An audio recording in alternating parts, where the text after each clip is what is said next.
The order of battle for the RAF has a knack of becoming complicated. So I will take it group by group starting with the king.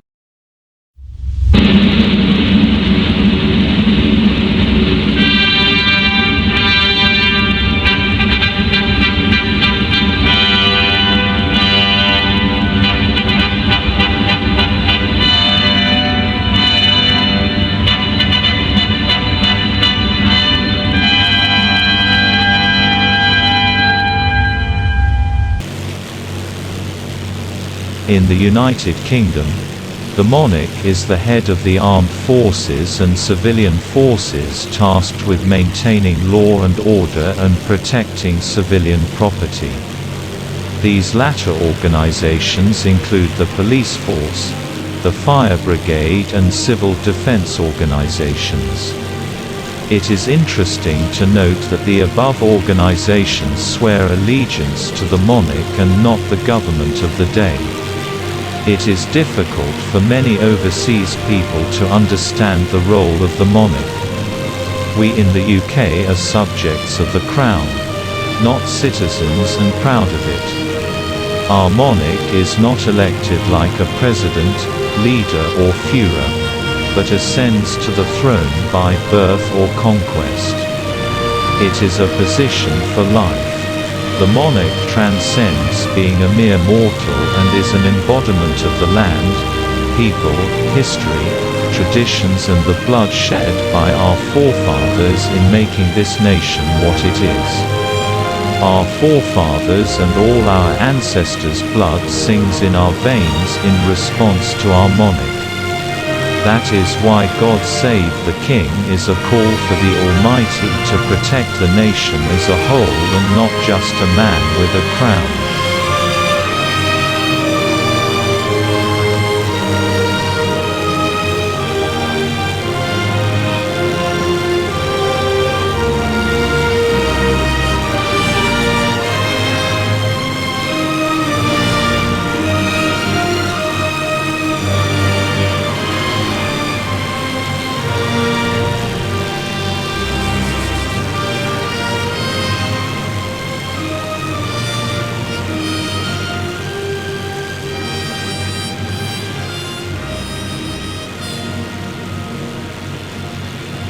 When taking the oath in 1939, a newly inducted Royal Air Force recruit had to swear the oath of allegiance, as follows.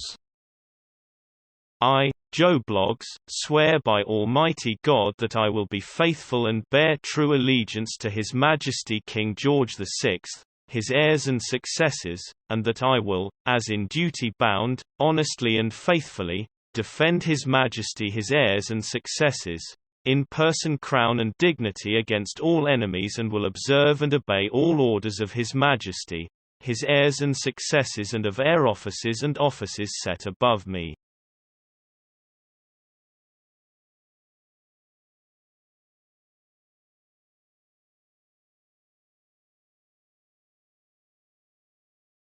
The next tier down from the king was the Air Ministry. The Air Ministry was the government department in charge of running the Royal Air Force. It determined policy, funding, procurement and administered the 1,000,001 background tasks required to run such a large organization. In 1939 it was headed by Air Chief Marshal Sir Charles F. A. Portal, Chief of the Air Staff.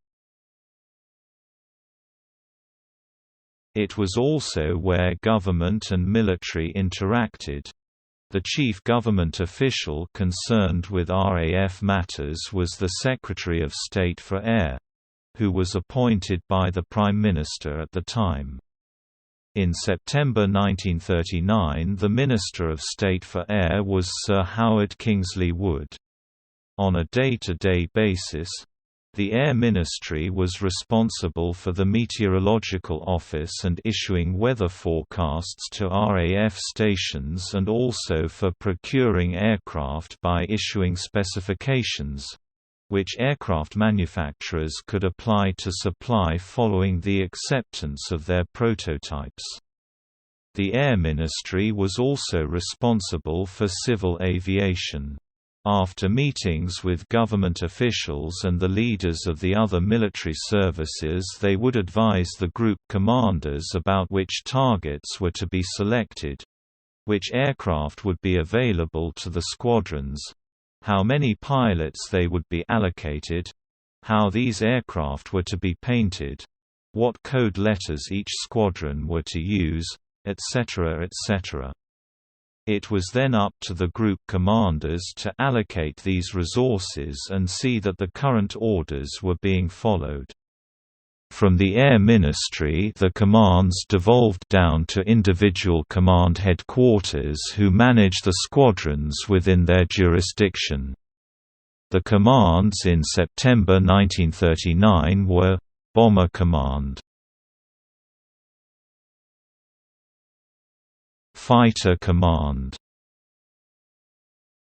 Coastal Command, Balloon Barrage Command, Training Command, Reserve Command, Maintenance Command,